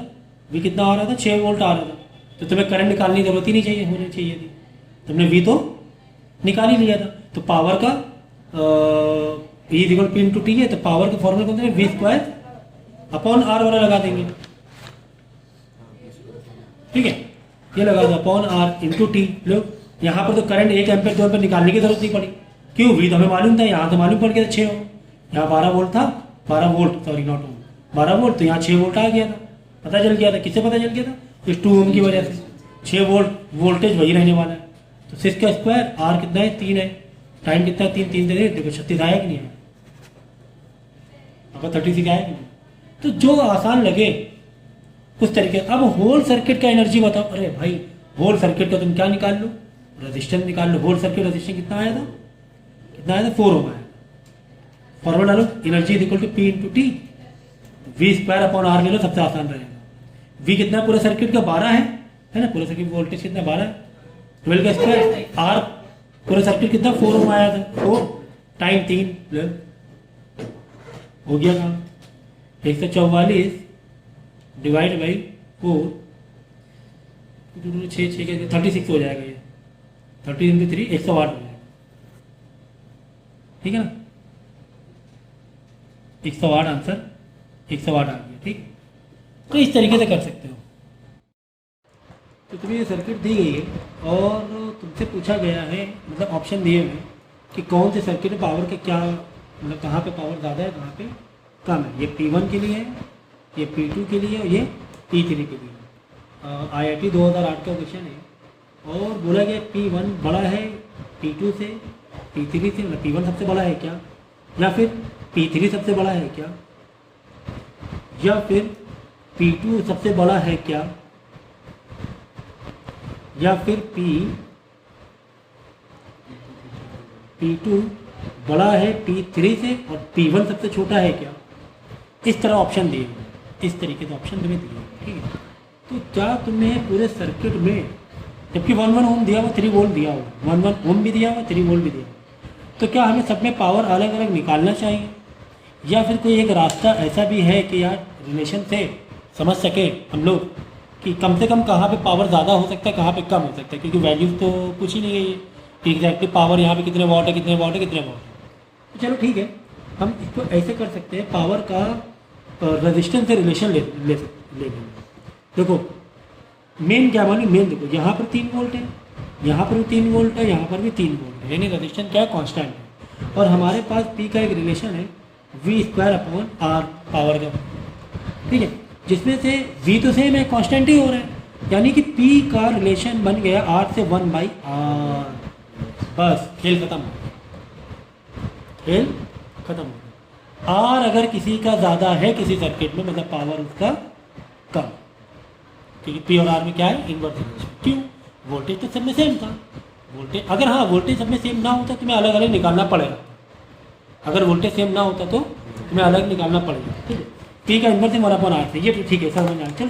तो कुल मिला के तुम्हें R निकालना है, जिसका R ज़्यादा उसका पावर कम, जिसका R कम उसका पावर ज़्यादा, क्योंकि P और R में इनवर्स रिलेशन है। तो भाई यहाँ पे देखो, ये तो हमें लग रहा है किरचॉफ, ये व्हीटस्टोन ब्रिज लग रहा है ना, नहीं लग रहा है, क्यों, ये तीनों पैरेलल में है, ऐसे होता है। हाँ अगर ये जो है ना, अगर ऐसे हो, क्योंकि वायर तो कैसे आ रहा है, वायर ऐसे आ रहा है, वायर ऐसे आ रहा है, ये वाला जो रेजिस्टेंस जो लग रहा था कि व्हीटस्टोन ब्रिज है, लेकिन वो है नहीं, क्यों, देखो वायर में डायरेक्ट कनेक्ट है। अगर ऐसे होता, ये वायर ऐसे आता, इधर डिवाइड, ये दोनों बीच में ऐसे मिले होते, तब तुम्हारा व्हीटस्टोन ब्रिज होता, तो वहाँ पे अवॉइड हम लोग कर सकते थे व्हीटस्टोन। खैर यहाँ पे रेजिस्टेंस इक्विवेलेंट निकाल लो, कैसे निकालोगे, 1 और 1 2, 1 और 1 2, ठीक है, 2 2, और ये भी अंदर 1 ही है ना, ये भी अंदर 1 है, तो 2 2 और ये 1, ये तीनों आपस में क्या हो गए, पैरेलल हो गए, है ना, ये 1 और 1 ये सीरीज है, 1 1 2 1 1 2 2 1 2 1/2 1/1 1/2। यहाँ का रेजिस्टेंस निकाल लेंगे, यहाँ का R इक्विवेलेंट आ जाएगा तुम्हारा 1/2, अगर तुम करो कैलकुलेट कितना आ जाएगा, 1/2 आ जाएगा, ठीक है। यहाँ पे जो रेजिस्टेंस तुम्हारा, ये सब चीज़ें मैं सिखा चुका हूँ भाई, ये कैसे निकालना है, तो उसे बार बार बताने की मुझे ज़रूरत नहीं होनी चाहिए। यहाँ पे ये सर्किट मैंने कराई है, यहाँ पे रेजिस्टेंस आ जाएगा 1 ओम, 1/2 1 ओम, यहाँ पे द्वारा पैरेलल ही है, सीधा सीधा है ना, ये 2 1 हो जाएगा मेरे ख्याल से, 2 ओम हो जाएगा, 2/2, नीचे में 2 नीचे में 2 हो जाएगा, कितना हो जाएगा, 2 ओम हो जाएगा, देखो ना, ये हो गया 2, 1/2 प्लस 1/2 तो 2 भाई, अच्छा एक यहाँ पर भी है, तो ठीक है, ये हो गया 1, 2/2, ये हो गया 1 1 गया 1 प्लस एक आगे 1 चल रहा है, प्लस 1 2 हो गया, ठीक। तो अब देख लो यार किसका रेजिस्टेंस सबसे कम है, सबसे कम पहली वाली का है, और उससे ज़्यादा ये, फिर उससे ज़्यादा ये, सबसे ज़्यादा इसका ये, यानी कि सबसे कम पावर ये आया, इसमें आया, सबसे ज़्यादा रेजिस्टेंस 3 में है, सबसे कम ये, सबसे ज़्यादा, क्यों सबसे कम रेजिस्टेंस इस सर्किट में, तो सबसे ज़्यादा P1 इसमें रहेगा, P और R में इन्वर्स। तो देखा कितने आसान तरीके से IIT 2008 का, जबकि IIT का क्वेश्चन था, लेकिन अगर मेथड हमें सही तरीके से पता है तो हम चीज़ों को बहुत ही ईजी तरीके से सिंप्लीफाई कर सकते हैं कम टाइम में, नहीं तो अलग अलग पावर निकालना पड़ता है ना, V²/R V²/R V²/R, यहाँ पावर निकालो, यहाँ पावर निकालो, यहाँ पावर निकालो, सब में पावर अलग अलग निकालना पड़ता है।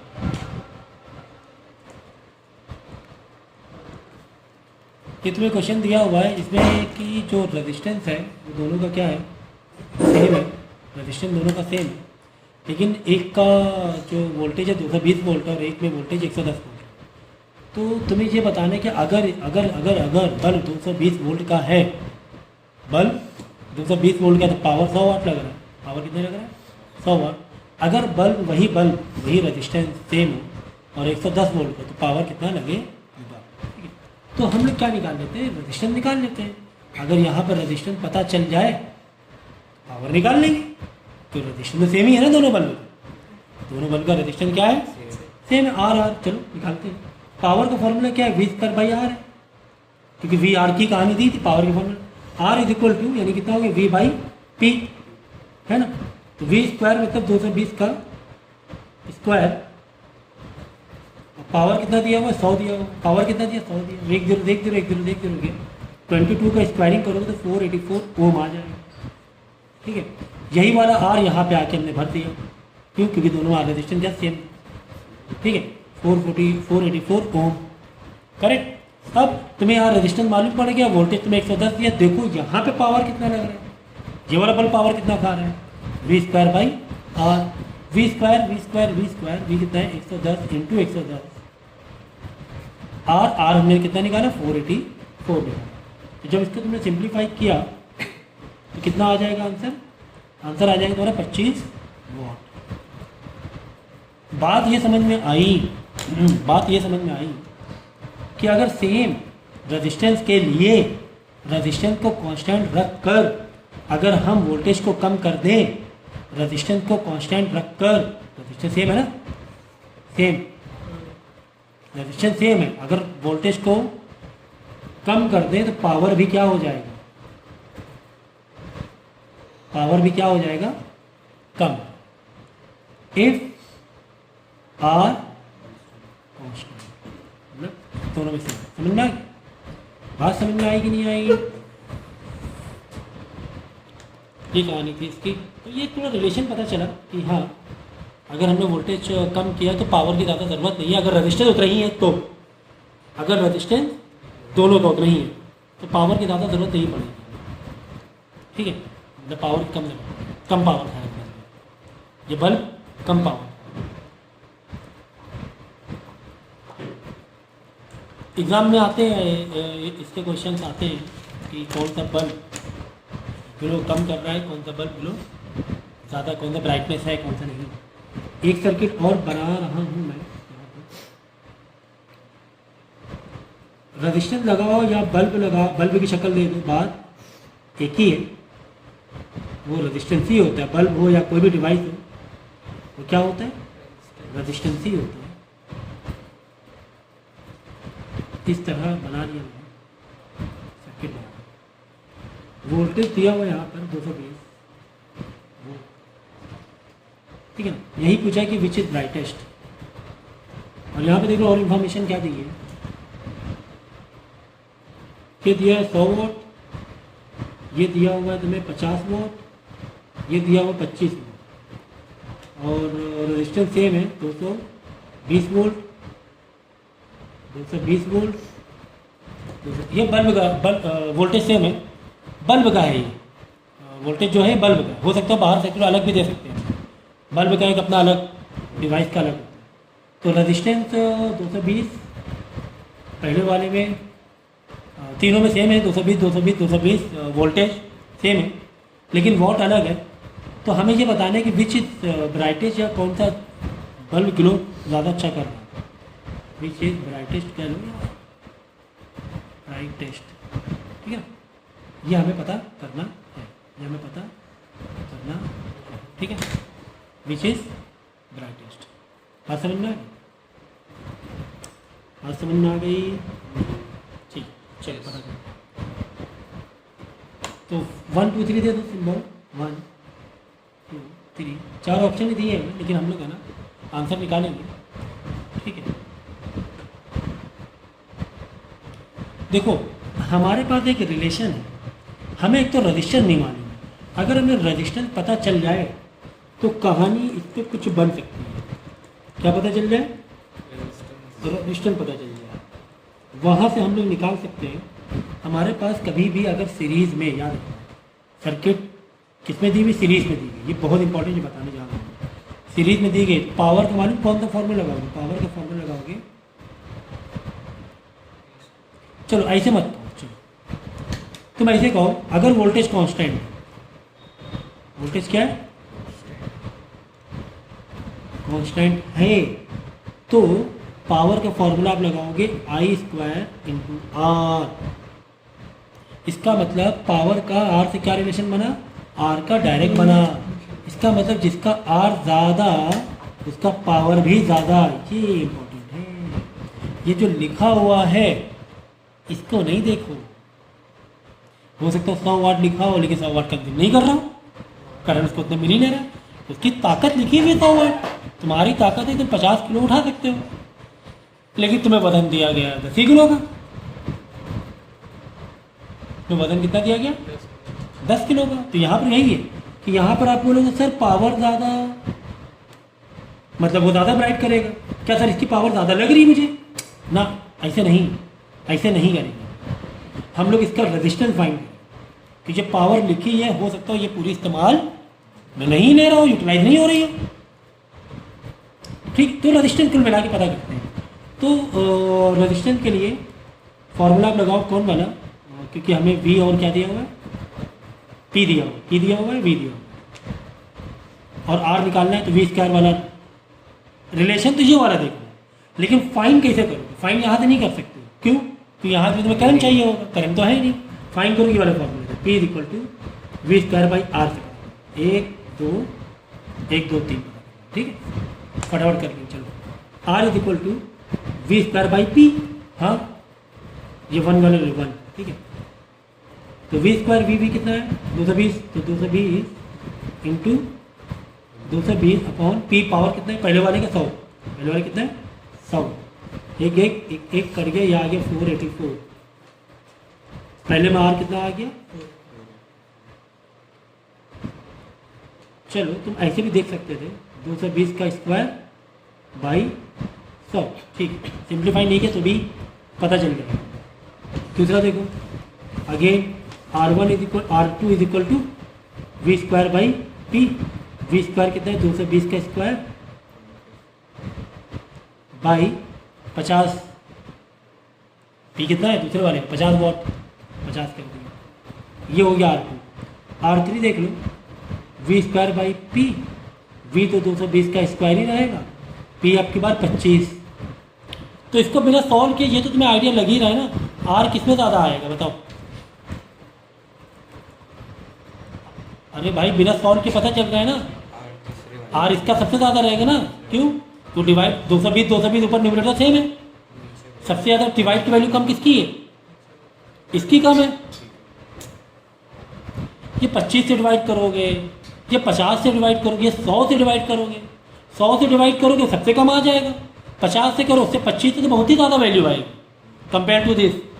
नीचे क्या है डिवीजन में 25, मतलब ये वाला अमाउंट बड़ा रहेगा। अगर 220 का स्क्वायर से 25 डिवाइड करोगे और एक 50 डिवाइड कर रहे हो, एक 100 डिवाइड करो, तो वैल्यू किसकी ज़्यादा है, इसकी ज़्यादा है। अरे 10 को तुम 2 को डिवाइड करो, 10 से 5 करो, किसकी वैल्यू कम आएगी,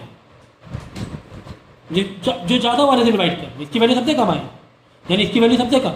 जैसे कुल मिला के R3 सबसे बड़ा हुआ, R2 उससे छोटा, R1 सबसे छोटा।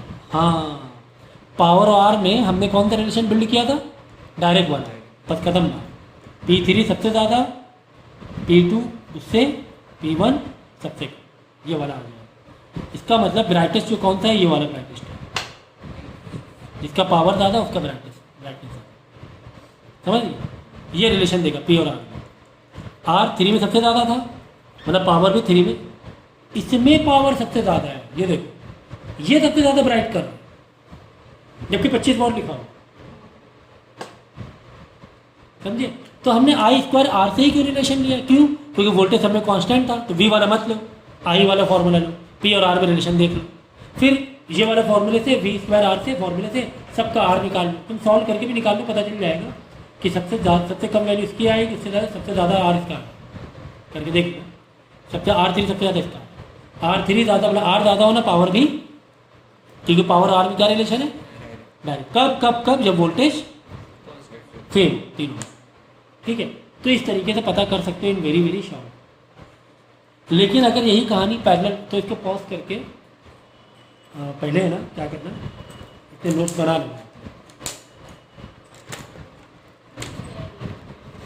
तो तुम लोगों को पैरेलल में सर्किट दी गई है, ठीक है, और 220 220 220 इस इन तीनों का बल्ब का वोल्टेज पोटेंशियल डिफरेंस दिया हुआ है 220, यानी कि वोल्टेज तुम्हारा कांस्टेंट है और जो पावर है बल्ब का वो आपके तीनों में अलग अलग है। एक में 100 वाट है, एक में 50 है और एक में 220 है।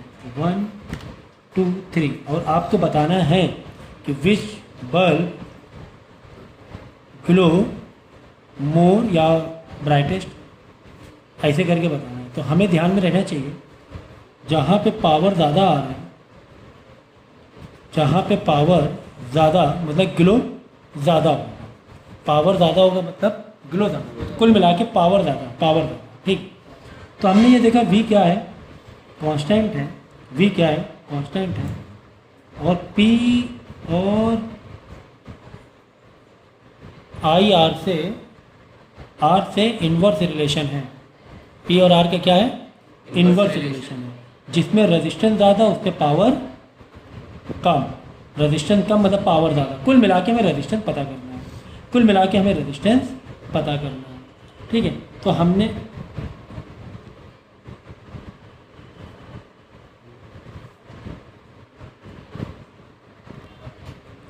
ठीक है ना, तो यहाँ से आप रिलेशन देख लो। हमने फॉर्मूला लगा दिया ये वाला, देखो ये समझो इस चीज़ को। देखो अब की बार हम लोग फॉर्मूला क्या लगा रहे हैं, R = V²P, ठीक है ना। तो V² यानी V तुम्हें दिया हुआ है 220 का स्क्वायर डिवाइड बाई 100, 220 का स्क्वायर डिवाइड बाई 50, 220 का स्क्वायर डिवाइड बाई 25। तो डेफिनेटली रेजिस्टेंस सबसे ज़्यादा किसका होगा इन तीनों में, इसका सबसे ज़्यादा होगा, क्योंकि डिवीजन वैल्यू सबसे कम इसकी है, 25 से डिवाइड कर रहे हैं, इसको 100 से डिवाइड कर रहे हैं, तो इसका मतलब R3 सबसे ज़्यादा है। R3 ज़्यादा है, फिर उससे कम R2 है, फिर उससे कम R1 सबसे कम है। तो R3 ज़्यादा होना मतलब पावर कम होना।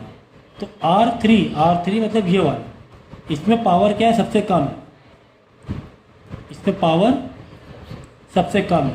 तो P1 में सबसे ज़्यादा पावर है, तो ऐसे कह सकते हो P1 सबसे ज़्यादा, फिर उससे कम P2, फिर उससे कम P3। क्यों, क्योंकि जिसका रेजिस्टेंस की वैल्यू ज़्यादा होना, जिसकी रेजिस्टेंस की वैल्यू ज़्यादा है उसका पावर सबसे कम।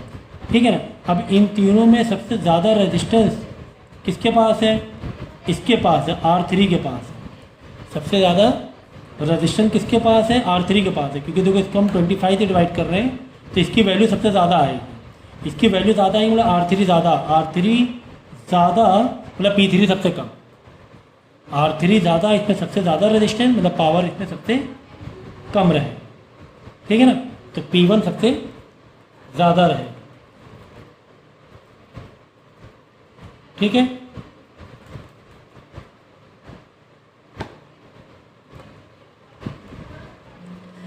तो इससे पहले क्या समझ में आया था हम लोगों को, इससे पहले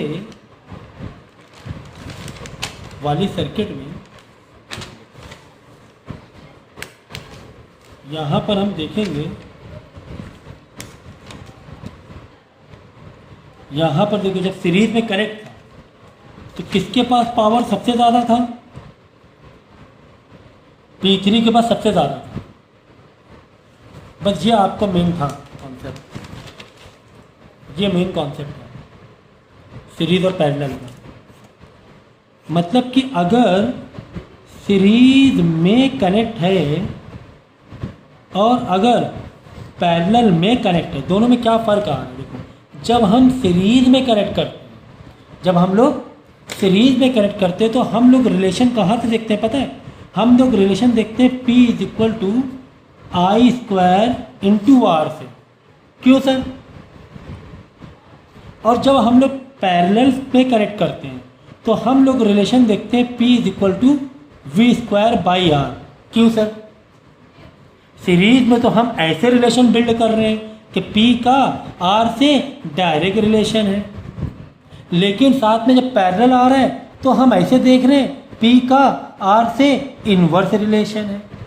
क्यों ऐसा, कि रिलेशन में अलग अलग क्यों किया, इसीलिए तो सीरीज में 25 वॉट मतलब सबसे ज़्यादा ग्लो कर रहा है, 25 वॉट सबसे ज़्यादा ग्लो कर रहा था, लेकिन यहाँ पर उल्टा हो रहा है, पैरेलल में उल्टा हो रहा है। पैरेलल में क्या हो रहा है, 100 वाट वाला पहला वाला ज़्यादा ग्लो कर रहा है। देखो P1 सबसे ज़्यादा आ रहा है ना, क्योंकि इसमें सबसे रेजिस्टेंस क्या है, सबसे कम है, और रेजिस्टेंस का रिलेशन इनवर्स से हमने रिलेट किया, और सीरीज में रेजिस्टेंस के रिलेशन में डायरेक्ट से रिलेट किया था। देखो डायरेक्ट रिलेट किया, आर ज़्यादा होना मतलब P ज़्यादा, लेकिन पैरेलल में हम क्या कह रहे हैं, आर ज़्यादा होना मतलब P कम होना। लेकिन दोनों में रिलेशन जो बिल्ड किए, एक में ये फॉर्मूला लगा रहे हैं और एक में सोचो क्यों। लगाओ दिमाग, लगाओ दिमाग, दिमाग लगाओ, बोलिए। देखो देखो सीरीज में करंट गया, हाँ सर गया, आई। इस वाले रजिस्टेंस मतलब इस वाले बल्ब में ही वही करंट है, हाँ सर।